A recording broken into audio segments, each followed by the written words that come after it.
Halo guys, baik lagi dengan gue Anes di channel Kotak Game. Penetrasi Realme di sektor mid-end makin sangar aja nih. Apalagi dengan seri Narzo yang memang berfokus untuk kejar value to performance yang kayaknya nggak pernah gagal bikin kita heran. Kok bisa sih dengan harga segini tapi dapatnya banyak? Mungkin karena hal inilah seri Narzo selalu hanya dijual online di marketplace untuk memangkas harga jualnya. Seperti smartphone yang satu ini nih. Realme Narzo 50 5G yang dari namanya aja udah ketahuan bahwa smartphone ini sudah mendukung konektivitas 5G yang diakomodir oleh chipset kencang terbaru dari MediaTek yaitu Dimensity 810 5G. Penasaran? Sebelum kita masuk, ada baiknya untuk subscribe channel YouTube Kotak Game dulu nih. Nyalakan lonceng notifikasinya supaya kamu nggak ketinggalan berita-berita paling hype terbaru dari Kotak Game. Selain dari chipset MediaTek Dimensity 810 5G, apa aja sih yang ditawarkan Realme pada Narzo 50 5G ini? Kita jabarkan dulu kali ya spesifikasi singkatnya, ini dia.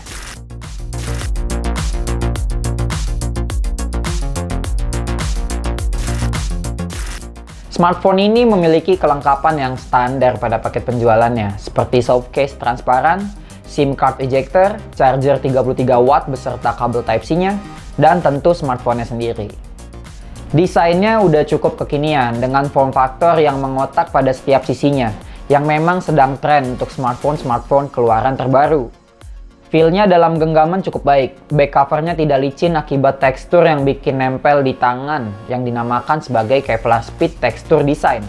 Apalagi jika ditambah dengan soft case-nya, grip makin terasa lebih baik. Sampel review yang kita pegang sekarang adalah varian 6128 dengan RAM yang masih bisa di-expand secara virtual hingga 5GB. Layarnya berukuran 6,5 inci dengan kamera depan yang masih berponi. Bagian kiri ponsel ini terdiri dari SIM card slot yang berfungsi juga sebagai slot microSD dan volume button. Sedangkan pada sisi kanan ada tombol power yang juga berfungsi sebagai pemindai sidik jari. Pada bagian bawah, terdapat jack audio 3,5 mm, mikrofon, slot USB-C, dan juga speaker. Sedangkan pada bagian atas hanya ada mikrofon. Ponsel ini memiliki konfigurasi stereo speaker. Speaker keduanya berada di atas layar yang digabung dengan earpiece. Pada bagian belakang, ada desain housing kamera khas Realme yang diisi dengan setup dual kamera yang berkonfigurasi 48 MP pada kamera utamanya dan 2 MP black and white portrait kamera atau monokrom. Chipsetnya menggunakan MediaTek Dimensity 810 5G, di mana ini adalah chipset terbaru untuk kelas menengah dengan performa yang cukup kencang di kelasnya, apalagi untuk gaming. Dan dari namanya aja udah sangat menjelaskan bahwa SoC ini sudah memiliki modem 5G. Chipset ini memiliki GPU Mali G57, yaitu GPU yang sama yang digunakan di SoC sejuta umat, yaitu Helio G96. Yang bikin beda hanya SoC Dimensity 810 sudah berfabrikasi 6 nanometer, sedangkan Helio G96 masih di 12 nanometer. Jadi penggunaan daya Dimensity 810 sudah jauh lebih rendah, meski performa grafisnya mirip-mirip. Kalau mau dibandingkan dengan versi Snapdragon-nya, performanya mirip dengan Snapdragon 732G.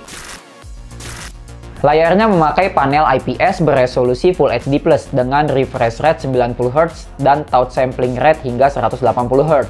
Pengalaman memakai layar smartphone-nya untuk kebutuhan entertainment seperti menonton film maupun bermain game sudah sangat nyaman. Kecerahannya termasuk cukup tinggi untuk ukuran panel IPS, hingga 600 nits sehingga tetap nyaman dipakai meski di luar ruangan. Smartphone ini hadir dengan kapasitas baterai besar yaitu 5000 mAh dengan pengisian daya yang juga sudah cukup cepat yaitu 33 watt dart charge.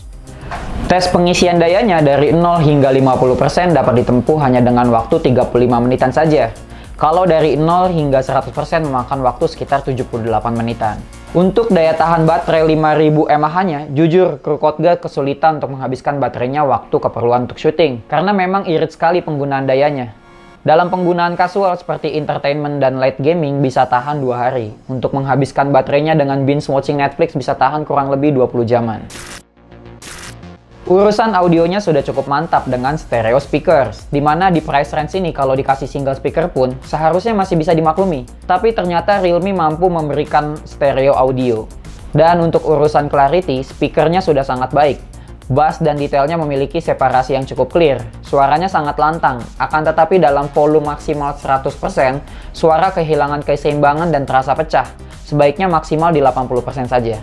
Karena ini memang smartphone yang ditujukan untuk pasar gamer mid-end, tentu masih disediakan jack audio 3,5 mm untuk koneksi audio tanpa delay di game-game bertempo cepat.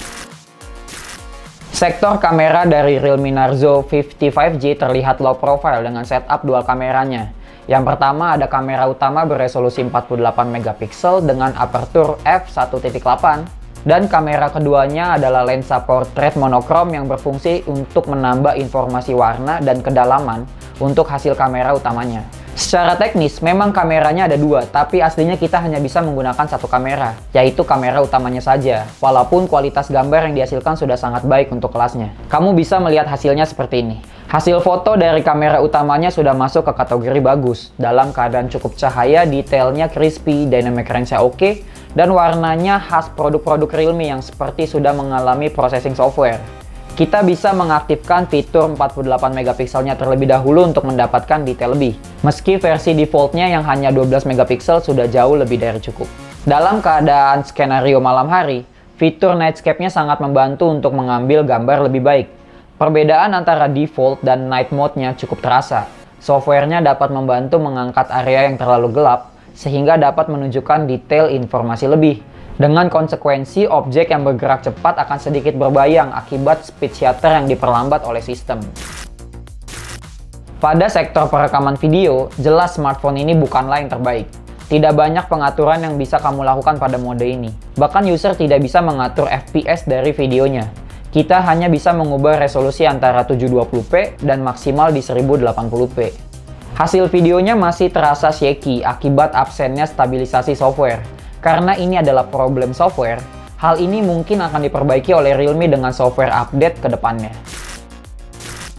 Dan untuk urusan kamera depannya, ponsel ini telah dilengkapi dengan kamera beresolusi 8 megapiksel dengan kualitas yang sudah cukup baik. Detail wajah dapat ditangkap dengan baik dan Realme menggunakan processing software AI untuk menambah efek beautify yang dapat kamu nonaktifkan jika dirasa nggak diperlukan. Perekaman video dengan kamera depan juga masih sama masalahnya dengan kamera belakangnya. Karena ini adalah smartphone yang baru rilis, mungkin softwarenya masih belum matang. Setelah puas membahas berbagai fitur dan teknologinya, saatnya kita membahas performa dari Realme Narzo 50 5G dalam bermain game. Kami telah mencoba berbagai game mobile untuk mendapatkan gambaran performanya. Kurkotga sudah mencoba bermain Genshin Impact untuk mendapatkan gambaran performanya secara maksimal. Ponsel ini sudah cukup baik untuk dipakai bermain dengan rata-rata FPS 30-an di setting lowest. Jika bermain Genshin Impact saja sudah bisa dipastikan untuk game-game lain pun akan berjalan dengan normal. Untuk Free Fire, settingan grafis ultra dan high resolution sudah dapat diaktifkan, yang berjalan stabil di 30 FPS-an. Kalau game MOBA seperti Mobile Legends tentu sudah bisa dipastikan stabil di 60 fps dengan settingan high dan sudah mendukung untuk unlock fitur refresh rate super untuk memaksimalkan layarnya yang sudah 90 Hz. Kami juga mencoba game Apex Legends Mobile. Pengalaman bermainnya sudah sangat baik, grafik quality mentok di Ultra HD dan frame rate di high, yang mendapatkan average FPS di 40-an. Meski yang direkomendasikan sistem adalah setting grafik quality di normal dan frame rate di high. Kurkotga juga sudah melakukan benchmark menggunakan Antutu. Hasilnya cukup tinggi untuk kelas mid-range. Unit Realme yang Kurkotga uji berhasil mendapatkan poin 395.735 pada Antutu benchmark versi 9.3.8. Selama pengetesan gaming maupun benchmark, smartphone ini tidak mengalami panas yang berlebih. Mungkin diakibatkan dari penggunaan material polikarbonat untuk back covernya. Jadi untuk berlama-lama menggunakan smartphone ini sudah nyaman meskipun tanpa memakai case-nya. Sebagai smartphone mid-range yang mengedepankan value, tentu Realme Narzo 50 5G ini cukup merusak pasaran di kelas smartphone 3 jutaan. Dimana memang kelas price range ini cukup seru karena banyak pemainnya. Penggunaan SoC Dimensity 810 5G yang kencang dan juga sudah mendukung 5G, layar smooth 90Hz, dart charge 33W dan daya tahan baterai yang super awet, smartphone ini siap dipakai untuk push rank seharian. Tentu ada hal-hal yang belum sempurna dari Realme Narzo 50 5G ini, seperti perekaman video yang hanya terbatas di 1080p tanpa pengaturan FPS, di mana harusnya smartphone mid-end sudah memiliki fitur yang lengkap untuk pengaturan video di era media sosial ini. Bagian yang paling menarik menurut Kurkotga sih adalah kualitas foto dari kameranya yang sangat baik untuk ukuran kelasnya, khususnya pada skenario malam hari. Kerennya sekarang smartphone kelas budget pun bisa dipakai untuk ambil foto malam hari dengan hasil yang sudah oke banget. Apakah Realme Narzo 50 5G ini Krukot gak rekomendasikan? Tentu. Price to performance yang tinggi terlalu menggoda untuk dilewatkan. Terlebih kalau kamu memang sedang nyari smartphone di price range 3 jutaan yang sudah 5G dan kenceng untuk gaming. Karena memang ketika video ini dibuat produknya belum dirilis, kita masih belum tahu untuk harga MSRP-nya pastinya di berapa. Yang pasti di 3 jutaan dan semoga aja 3 jutaan awal.